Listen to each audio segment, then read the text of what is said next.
एक बार जब कृष्ण और अर्जुन भ्रमण के पश्चात हस्तिनापुर वापस लौट रहे थे तो उन्हें रास्ते में बहुत ही दयनीय अवस्था में एक गरीब ब्राह्मण दिखाई दिया। उसने अर्जुन से भिक्षा देने को कहा। अर्जुन को उस ब्राह्मण की अवस्था पर दया आ गई तथा उन्होंने उसे एक स्वर्ण मुद्राओं से भरी थैली दे दी। उस थैली को पाकर ब्राह्मण अति प्रसन्न हो गया तथा अपने सुखों के बारे में सोचते हुए तेजी से घर की ओर जाने लगा। परंतु दुर्भाग्यवश मार्ग में एक लुटेरा ब्राह्मण के सामने आ गया तथा उसने डरा धमकाकर ब्राह्मण से स्वर्ण मुद्रा से भरी थैली छीन ली। ब्राह्मण अत्यंत दुखी हुआ तथा उसे फिर से लोगों से भिक्षा मांगने के लिए विवश होना पड़ा।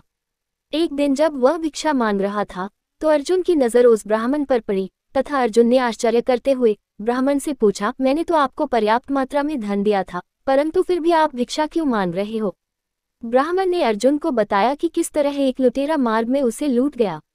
अर्जुन ने फिर से दया दिखाते हुए उसे एक मूल्यवान हीरा दिया। ब्राह्मण ने अर्जुन का धन्यवाद करते हुए वह हीरा लिया तथा एक सुरक्षित मार्ग से अपने घर पहुंच गया। ब्राह्मण ने चोर आदि के भय से उस हीरे को एक पुराने घड़े में छिपा दिया। उस घड़े का प्रयोग उसके द्वारा बहुत दिनों से नहीं हुआ था। थकान के कारण ब्राह्मण की आंख लग गई और वह गहरी नींद में सो गया। परंतु यह उसका दुर्भाग्य था कि उसकी स्त्री जब पानी भरने नदी गई तो उसका घड़ा मार्ग में टूट गया, जिस कारण उसने पानी भरने के लिए वह घड़ा उठा लिया जिसमें ब्राह्मण ने हीरा छुपाकर रखा था। जब ब्राह्मण की स्त्री नदी से पानी भर रही थी तो वह हीरा पानी में डूब गया और नदी के साथ बह गया। ब्राह्मण ने जब उस घड़े को जल से भरा देखा तो वह समझ गया कि क्या हुआ होगा तथा फिर से वह अपने भाग्य को कोसते हुए भीख मांगने निकल गया। जब उस ब्राह्मण को श्री कृष्ण और अर्जुन ने पुनः भीख मांगते देखा तो उन्होंने उससे उसका कारण पूछा। ब्राह्मण ने जब पूरा वृतांत सुनाया तो अर्जुन श्री कृष्ण से बोले, इस ब्राह्मण के भाग्य में तो सुख लिखा ही नहीं है, चाहे कोई इसके समक्ष दुनिया का समस्त धन ही लाकर क्यों न रख दे। तब भगवान अर्जुन को देख मुस्कुराए और अपनी लीला चलाते हुए उस ब्राह्मण को 2 पैसे दान में दिए। अर्जुन आश्चर्य से बोले, जब मेरे द्वारा दी गई स्वर्ण मुद्राओं और मूल्यवान हीरे से भी यह व्यक्ति दुर्भाग्यवश दरिद्र ही रहा तो आपके लिए 2 पैसे इसकी मदद कैसे कर सकते हैं? भगवान फिर मुस्कुराए और बगैर कुछ कहे अर्जुन को उसके पीछे जाने का इशारा किया।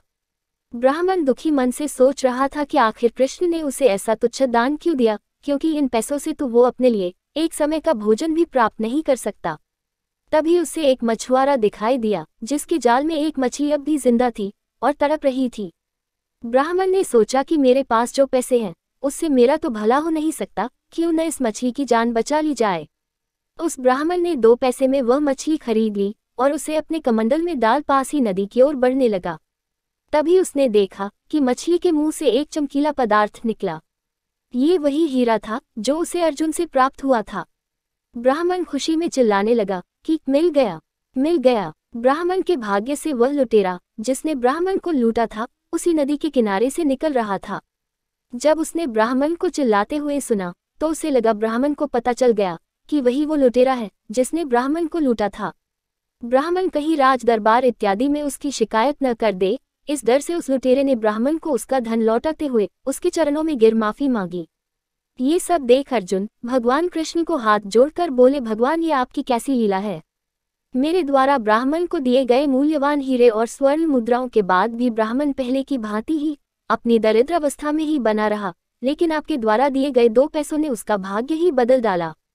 श्री कृष्ण ने अर्जुन को समझाते हुए कहा कि अर्जुन ये चमत्कार सिर्फ सोच के अंतर के कारण हुआ। जब उस ब्राह्मण ने स्वर्ण मुद्राएं और मूल्यवान हीरा प्राप्त किया था तो वह सिर्फ अपने सुखों के बारे में सोच रहा था, परंतु जब उसके पास मात्र 2 पैसे थे तब उसने अपना दुख भुलाते हुए दूसरे के सुख के बारे में सोचा। जो व्यक्ति दूसरों की भलाई के बारे में सोचता है उसका भला स्वतः ही होता है।